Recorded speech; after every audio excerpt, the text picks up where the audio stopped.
Student, in this chapter, Newton's force and laws of motion, physics of class 9. Okay, class 9. Next chapter, that is force and laws of motion, and the topic is Newton's third law of motion. From this chapter, I am going to explain the topic Newton's third law of motion. Students, this law, Newton's third law of motion, also known as the action and reaction force, also known as the law of action and reaction. Okay, so what is this law? Okay, every action, every action has reaction. Okay, every action has equal and opposite reaction. So we can write down like this: there is every action has equal and opposite reaction. Okay, every action has equal and opposite reaction, meaning जब किसी body पर action और reaction, इसको हिंदी में क्रिया और प्रतिक्रिया बल भी कहते हैं, ठीक है. सो ये action and reaction force. Suppose अगर किसी बॉडी, दो बॉडी है और एक बॉडी दूसरे पर लगा रही है force. Suppose these are two bodies, ठीक है, and one body is applying the force on this second body. This body is applying the force on this second body. Then what will happen? The second body also will apply equal and opposite force on the first body. ठीक है, the second body also will apply equal and opposite force on the first body. So the first body is applying the force as an action and the second body is applying the force on the first, that is reaction. So action and reaction force, these are the action and reaction force. One example I want to show you. See, I have hand one bangle is there with this. So when this bangle will apply the force on this ball, okay, on this board, that is as action. So okay, and the board also will apply equal and opposite force on this bangle.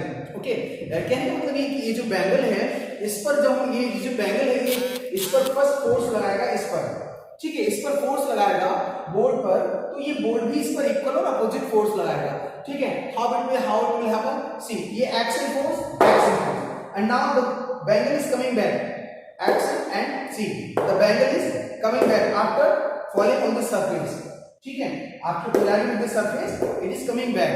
So how it is happening? कि ये जो bangle इस पर force लगा रहा है, तो ये बोर्ड भी इस पर फोर्स लगा रहा है, इसके अपोजिट, तो बैंगल वापस आ रहा है. ठीक है, बाउंसिंग बैक हो रहा है, बैंगल जो है वो बाउंसिंग बैक हो रहा है. सो ये एक्शन और रिएक्शन फोर्स है. When a body applied equal force on the another body as action force, and when the second body applied then second body also applied the equal and opposite force, that is as reaction. Suppose ये दो body है, ठीक है, A and B. ये body ने इस पर force लगाया है, that is action force. क्या है? Action force. ठीक है, this is called action force. So this body will also apply equal and opposite, that is reaction force. Reaction force. ठीक है, तो ये एक्शन और reaction. And also this law, Newton's third law of motion, also known as the law of action and reaction. समझ गया है ना कि जब भी किसी बॉडी पर अगर हम फोर्स लगाते हैं तो वो बॉडी इक्वल और अपोजिट फोर्स लगाती है. फर्स्ट बॉडी ने सेकंड पर लगाया और सेकंड बॉडी फर्स्ट पर लगाएगी, इक्वल और अपोजिट फोर्स. ठीक है, तो ये एक्शन एंड रिएक्शन फोर्स होता है. इसके एप्लीकेशन मैंने एक आपको दिखाया कि बैंगल को हम जब हैंग कर रहे हैं और ये बैंगल एक्शन फोर्स लगा रहा है इस बोर्ड पर. ये बैंगल क्या कर रहा है? बैंगल एक्शन फोर्स लगा रहा है इस बोर्ड पर और ये बैंगल वापस आ रहा है इससे टक्कर होने के बाद. क्यों आया टकरा के वापस? क्योंकि इस बोर्ड ने इस पर अपोजिट फोर्स लगा दिया, दैट इज रिएक्शन फोर्स. ठीक है, इस पर बहुत सारे प्रिंसिपल हैं. मैंने principles are there. Okay, principle of this action and reaction force. Number 1, पहला प्रिंसिपल है, first one, how do we walk. How do we walk? First, हम कैसे वॉक करते हैं. सो हम अर्थ पर वॉक कैसे करते हैं? स्टूडेंट, व्हेन वी वॉक, हम क्या करते हैं, हमारा एक पैर हमेशा अर्थ पर रहता है at the time of walking. When we start to move और start to walk, always are one leg will be on the ground, एक लेग हमारा हमेशा ग्राउंड पर ही होगा। तो वो क्या करेगा, it will push the earth in the backward direction, ये हमारा जो लेग होगा वो अर्थ को बैकवर्ड डायरेक्शन में पुश करेगा, and earth will apply the reaction force to on the body, earth will apply a force that is reaction force on the body and body will move forward, ठीक है, and that's why we move forward, हम walk कर सकते हैं अर्थ पर, इसलिए हम walk करते हैं। इसका एक एग्जाम्पल है कि कैसे हमको ये पता चले कि वाकई हम अगर वॉक करते हैं तो हमारे लेग जो पीछे की तरफ पुश कर रहे हैं। तो अगर हम बोट से बाहर आते हैं, ठीक है, बोटिंग कर रहे हैं, और जब हम बोट से बाहर आते हैं, ठीक है, इस तरीके से ये बोट से, अगर हम बोट से यहाँ बाहर आ रहे हैं, ठीक है, इस किनारे पर हम आ रहे हैं, यहाँ से अगर जंप करते हैं, जब हम बोट से जंप कर रहे हैं या बोट से हम बाहर की तरफ निकल कर आ रहे हैं, किनारे पर निकल कर आ रहे हैं, तो क्या करते हैं, बोट को हम पीछे की तरफ पुश करते हैं, तो बोट क्या होती है, थोड़ी सी इधर को झुक जाती है, बैक साइड में आ जाती है, पानी की तरफ को दब जाती है, बैक साइड में आ जाती है, इसीलिए क्या करते हैं, बोट को किनारे पर बांध दिया जाता है, ठीक है। So here you can see when we are coming out from the boat, we are pushing the boat in the backward direction, and in place of that the boat is applying the force as a reaction and we are moving forward, ठीक है। our pushing force we can see clearly in the boat, in the water, okay, boat में हम पानी में अगर ये boat है तो हम इसमें क्लियरली इसको देख सकते हैं, ठीक है।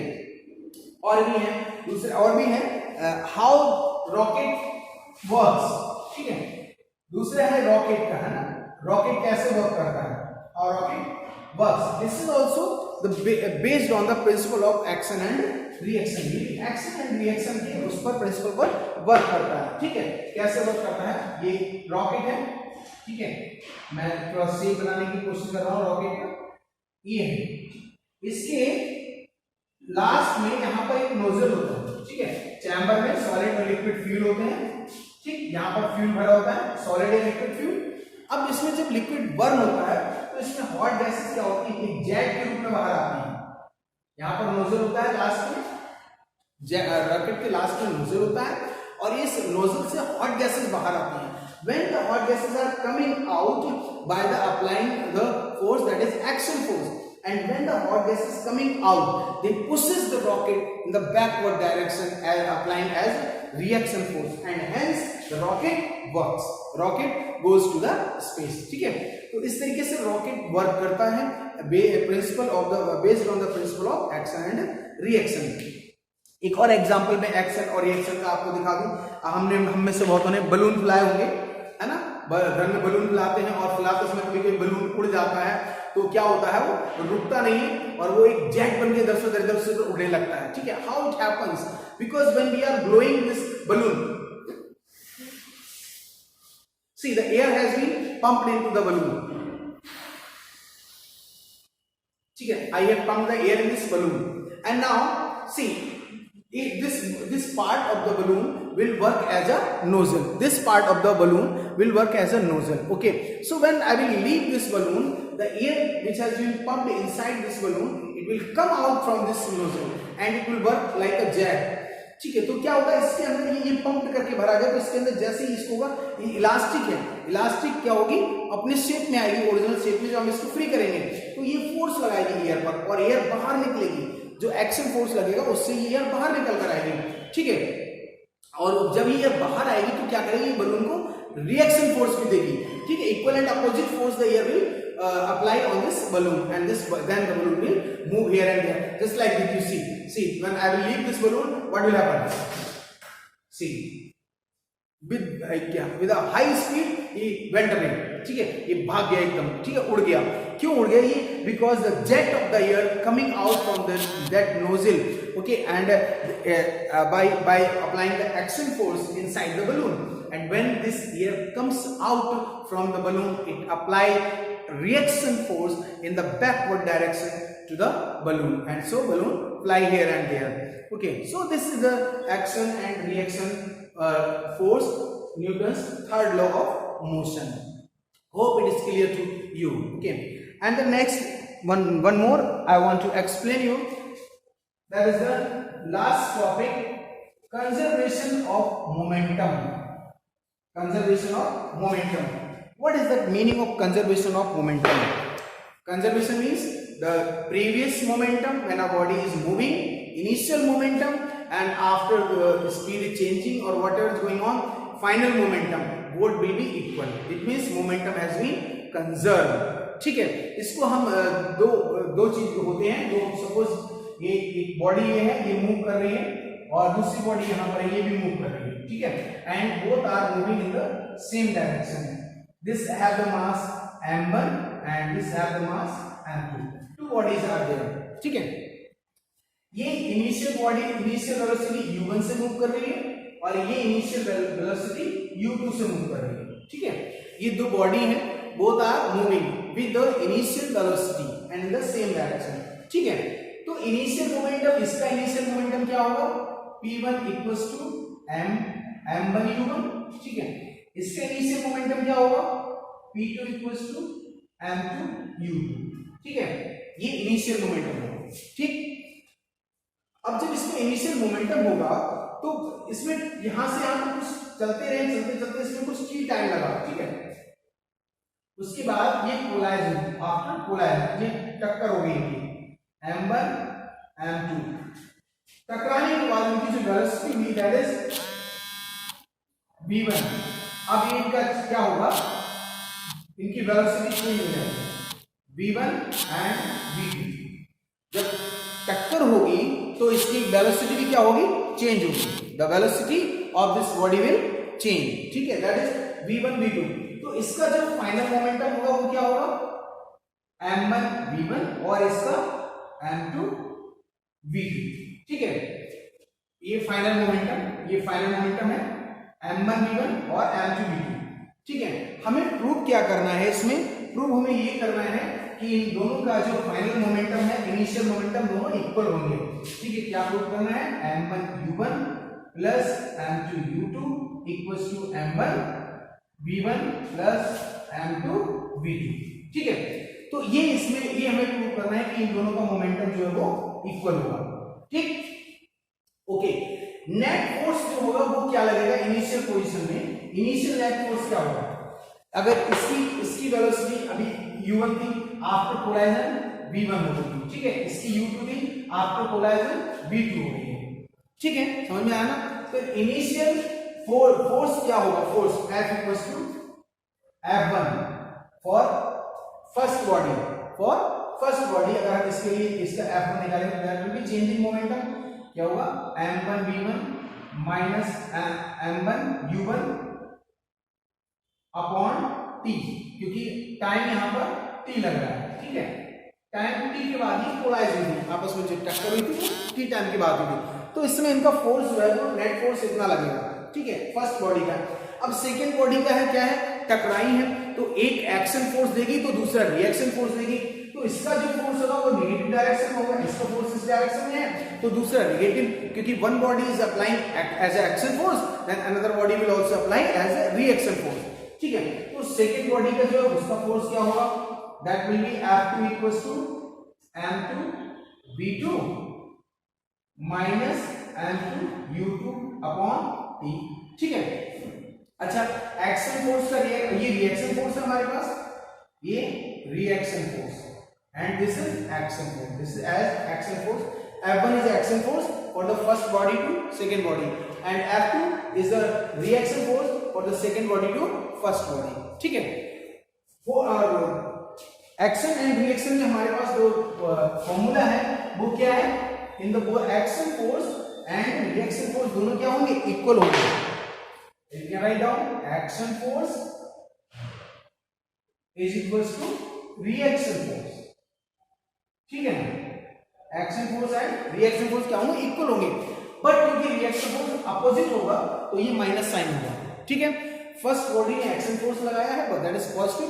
Second body reaction force opposite direction में लगाएगी, that will B negative. Okay, तो एक्शन फोर्स हमारे पास F1 था, F1 equals to minus F2. F1 की वैल्यू थी वो क्या थी हमारे पास, m1 v1 minus m2 m1 u1 upon t. Time t दोनों के लिए सेम रहेगा और इसका क्या है m2 v2 minus m2 u2 upon t। ठीक है, t कैंसिल, ओपन करेंगे m1 v1 minus m1 u1 equals to minus m2 v2 plus m2 u2। ठीक है, अब ये v2 और m2 v2 को इधर ले आएंगे, m1 u1 को हम उधर ले जाएंगे। What will remain m1 v1 plus m2 v2 equals to m1 u1 plus m2 u2। ये देखिए हमारा प्रूव हो गया है ना। This is final momentum and this is initial momentum. ठीक, तो इस प्रूफ ने क्या प्रूफ किया, इससे हमें प्रूव होता है that momentum will be conserve, momentum has been conserve. Okay, it not change, no loss and no gain. Momentum can not be created and not be destroyed. Momentum body का क्या होगा, conserve होगा। Okay, so learn these topics, and regarding this you will get some questions after the video, so note it down the questions and solve them.